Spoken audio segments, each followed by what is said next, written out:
Jethro.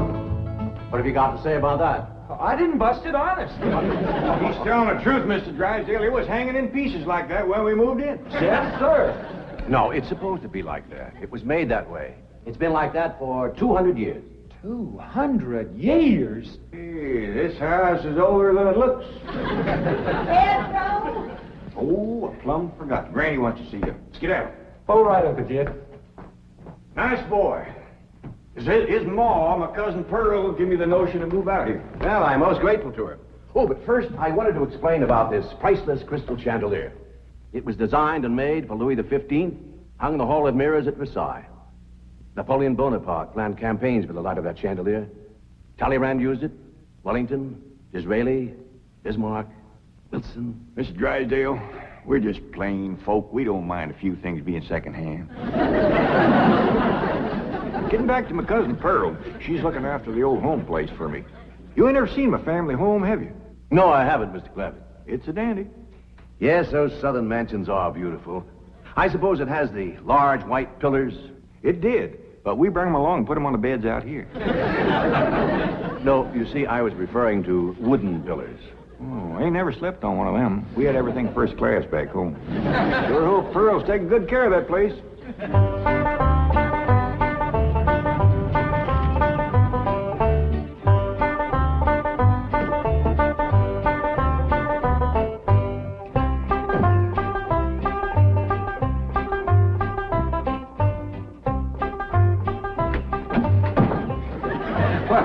Hello there. Oh, why, you're Mr. Brewster from the oil company that paid Cousin Jed all that money for his swamp. 25 million to be exact. You ain't here to back out, are you? No, indeed. Your cousin's money is safe in the bank in California. I just thought you'd like to know that I heard from the bank, and your family arrived in Beverly Hills safe and sound. Oh, that is good news. My son Jethro drove him out, you know. Yes, I know he did. Oh, I have something here from the bank. I think you'll enjoy it. For me?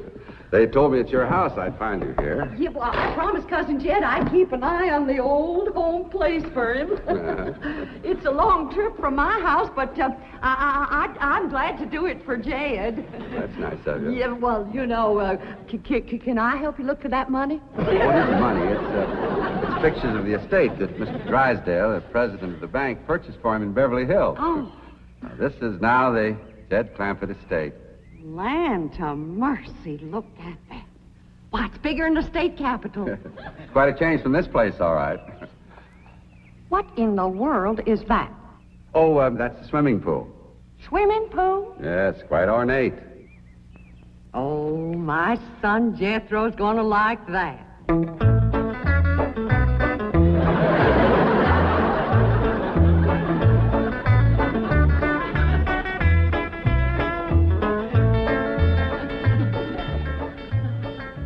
Granny, when we's done washing, can I go swimming here in the cement pond? Of course not. I don't allow nobody to splash around in my wash water. Ain't there no place else you can wash? This cement pond's the only water we got. Place ain't got a well, it ain't got a creek. Ain't even got a rain barrel to catch what comes out of the sky. Oh, and that banker fella seen me unloading your wash tub and scrubbing board. He said, why, you can throw that away. We don't use them things here in Beverly Hills. Now, you listen here to me, boy. I don't care how other folks live in Beverly Hills, but us Clampetts is gonna be clean. Yes, ma'am. May not have it as nice as we had it back home in the cabin. Right in the house and everything. But we ain't gonna lower our standards. No, ma'am. Here, wrench these things out for me. We gotta get this tub back to the kitchen for Elly's bath. Yep. Being clean is a strict rule with your Uncle Jed. Let me look you over. Many the time we've been down to our last piece of fat batter. I'd say, shall I cook it to eat it, or shall I render it down for soap? He'd say, no, render it down for soap, Granny. The Lord will feed us poor folks, but we gotta do our own washing. But Uncle Jed ain't poor now, Granny. He got $25 million.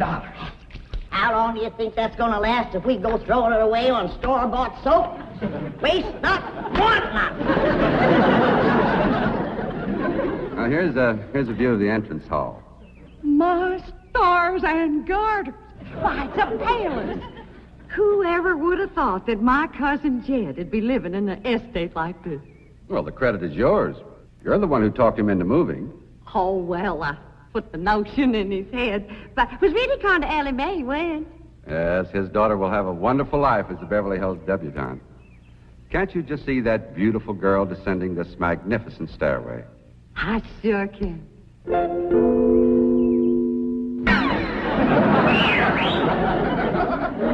Elly May, I don't reckon that's the way a young lady comes down the steps in Beverly Hills, is it, Mr. Drysdale? Oh, not as a rule, no. Oh, I can come down the other way. Watch this.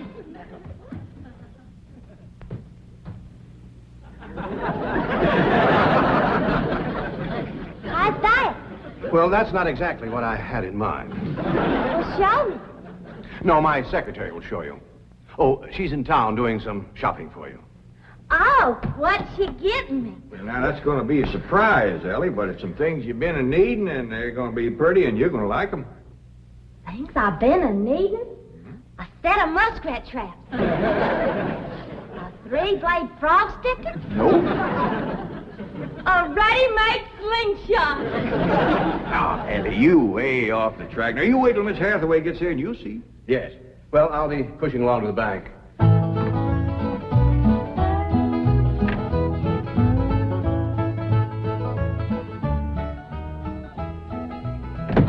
Now, don't you worry about your daughter, Mr. Clampett. When my secretary gets through with her, you'll think she's been to finishing school. I sure wish my cousin Pearl was out here, fixing Elly up. She's a whiz at fancy sewing. Oh, is she a dressmaker? That woman can make anything. Why, she can pick up a handful of straw, and before you know it, she's made a hat. That's remarkable. So she's a milliner. Oh, she's a Clampett. Married a Bodine. I don't recall knowing the milliners. Milliners are women who make hats. That's Pearl, all right, but she's a Clampett. You talk about making hats. Pearl made herself a hat one time that was shaped just like a bird's nest. And in there on the nest was this blue jay a-setting on her eggs. Well, sir, they come from everywhere to see that hat, to study it, to see how Pearl made it so as they could copy it. Boy, there was dozens of them from all around. Hat designers? No, blue jay. Never did catch on too good with people. For a while there, Pearl couldn't hardly go out of the house without a bunch of blue jays taken out after her.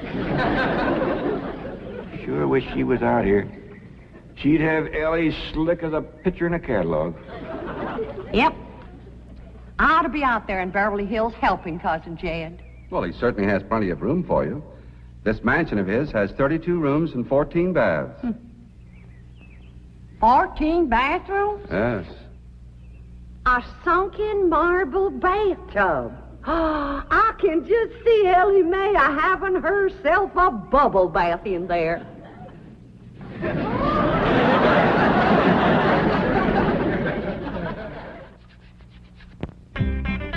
I tell you, Mr. Brewster, the more I see of these pictures, the more I want to get out there and help Cousin Jed. Of course, I wouldn't go without being asked. Well, naturally. But, I think you should go. I've been asked. Well, now, it's not exactly my province. Well, why don't you telephone your cousin and talk to him? Oh, why, they ain't a telephone within 40 miles of this place. Nearest one, I guess, is at the International Emporium, clean over to Oxford. Well, I'll be happy to drive you over there. Oh, I couldn't let you drive me all that way just to use telephone. Busy oil company man like you. That's 40 miles. There's no trip at all in this car. No, I couldn't do it. Why, folks that see me riding in this big, shiny car with a tall, good-looking city fella, why, sure as the world, they'd think that... Let's go. Well, what about your horse and buggy? Oh, just untie Betsy. You go on home.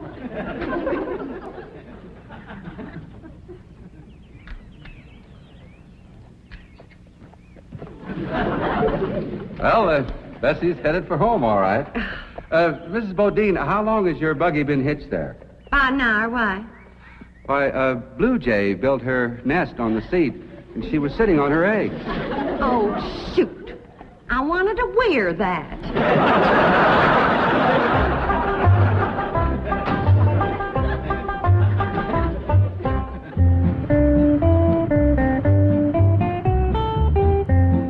And here's Miss Hathaway.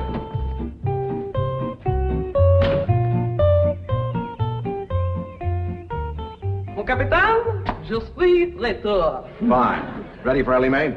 Gentlemen, aided and abetted by the gossamer garments, exotic lotions, and other feminine appurtenances within these cartons, I am ready to assume the role of Pygmalion and transform that barefoot galatea into a striking and sophisticated paragon of Beverly Hills literature. That's yes the hard way. Well, duty calls. I leave you in capable hands. Goodbye, Mr. Clampett. Thank you, sir. Chief,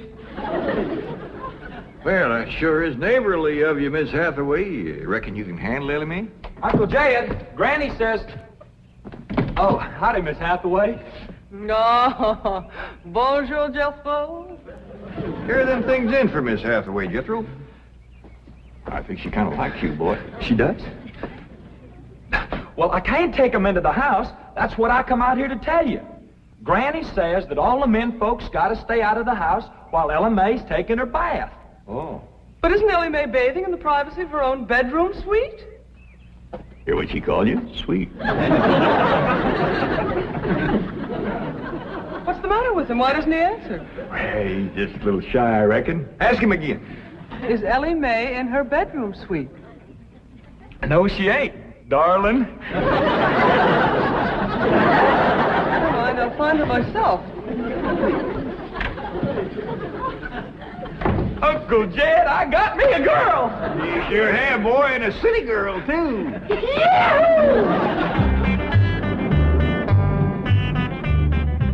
Some city girls I were about. Jethro's such a good-looking boy. Every girl in the 5th grade was after him. I hardly think anything serious can develop between boys and girls in the 5th grade. Oh, I don't know. So far this year, there's been 3 couples out of Jethro's class get married. Married? 5th grader? Parson's nearly as busy in that school as the teacher. That's amazing. Oh, I've heard of Wouldn't you know it? There's that Snoopy Alverna Bradshaw and her big mouth daughter sitting on my front porch. Oh, I can just hear the stories they'll start going around if they see me in this car here with you. Yoo-hoo! Alverna! It's me! Pearl! Terrible gossip, that woman, always making trouble. She tried to talk Granny out of going to California. She ought to see Granny now. Living like a queen in that Beverly Hills mansion.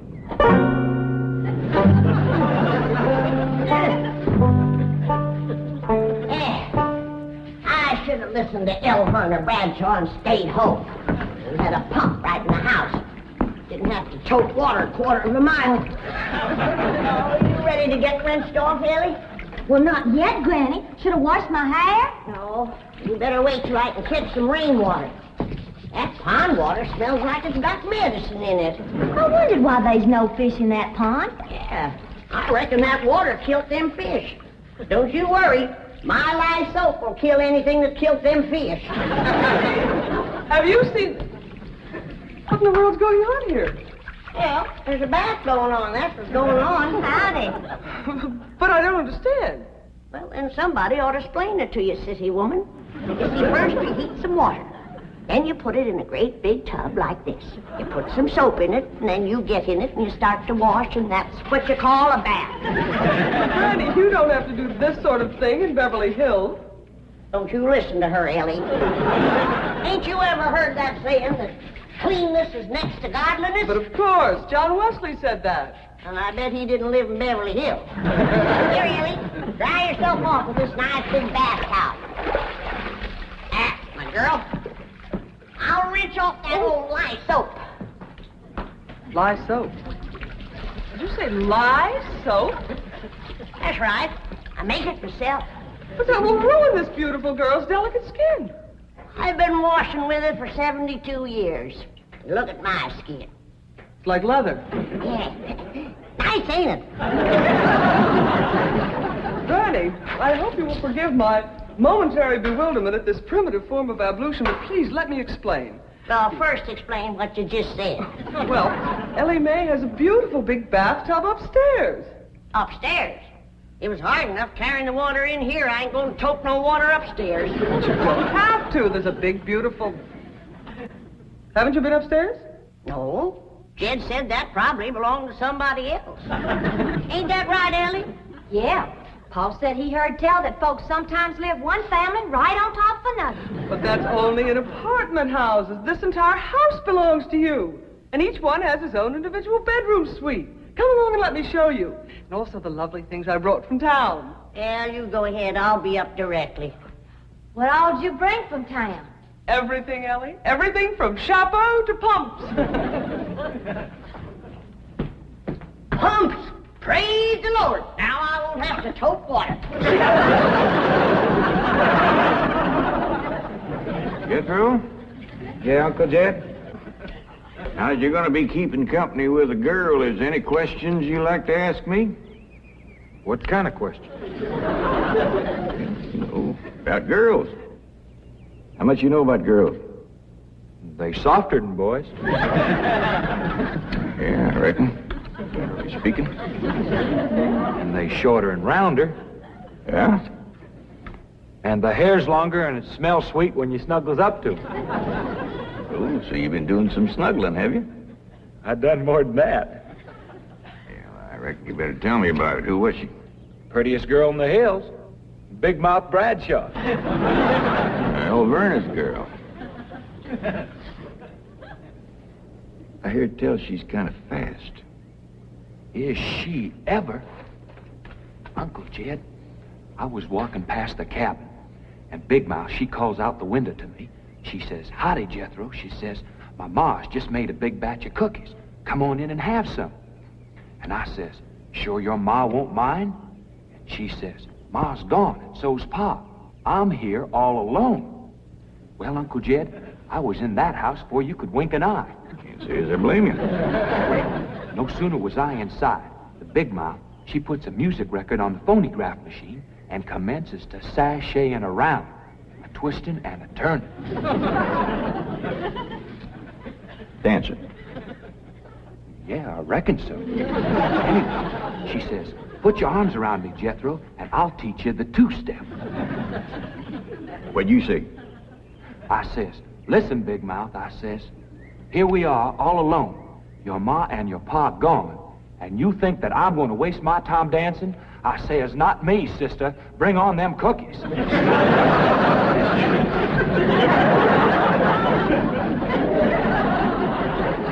What'd she say? Well, Jed, you and Jethro can start digging the well. That city woman brought us some pumps. That's fine, Granny. We'll get right to it. What'd that Bradshaw girl say when you said bring on them cookies? well, she just held up them cookies like this here, kind of blinked her eyes at me, and said, "Jethro, which do you think it tastes sweeter, these here cookies or my lips?" Well, Uncle Jed, right then and there's when I found out she was fast. I grabbed them two cookies, and it took me 2 miles to outrun that gal.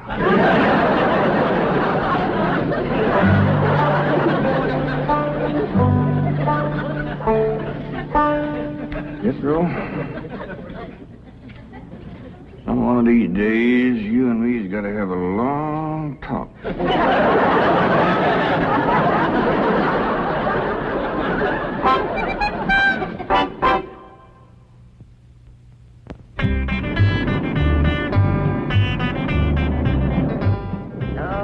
Yes.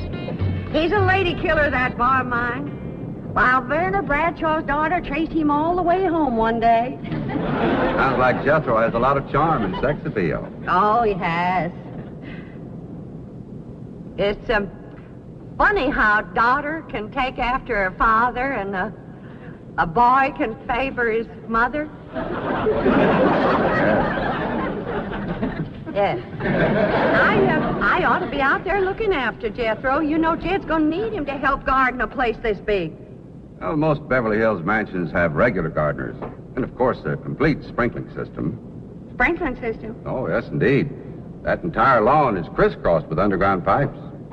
Land to mercy.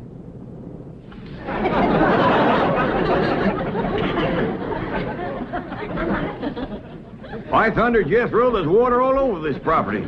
Ain't too deep, neither. I know. Should I commence to digging? Well, now, let's get as close to the house as we can. That way the pump won't have so far to pull. Clampett? Jethro? Oh, here comes your sweetheart. Mr. Clampett, I cannot handle that daughter of yours. What happened? I opened that box of beautiful clothes, turned my back for a moment, and she bolted like a wild colt. I was afraid this would happen. Where is she? She's up there. I'll go right up and talk to her. Jethro, have you been upstairs yet? No, ma'am. Then you've got a surprise coming to you. What is it? Your sweets. So are you. No.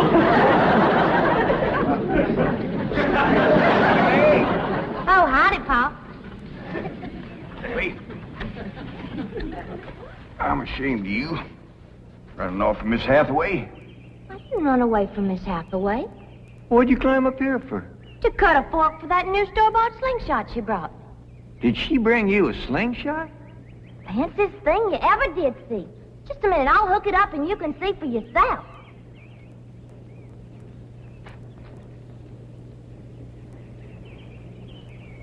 Look at that. Doggone. A store-bought, lace-trimmed, double-barrel slingshot. Ain't it a doozy? I don't know how good I can aim it, but it'll sure throw a heap of rocks. Yeah. They really need me out there. Why, I could work wonders for Elly Mae with my fancy sewing and beauty secrets and hairstyling and everything. Of course, I had to learn all those things, not having a husband to support me. Didn't you say it was 40 miles to the town of Oxford? That's right. Well, we've already driven 110 miles. Land to mercy, I forgot to tell you the turn off. Well, long as we come this far, maybe we ought to go right on to California.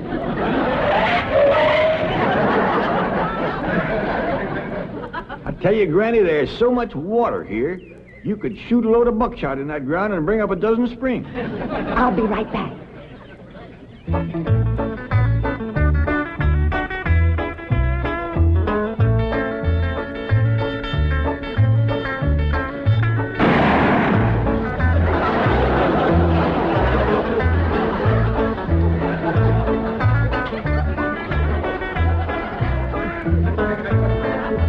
I ain't never missed yet.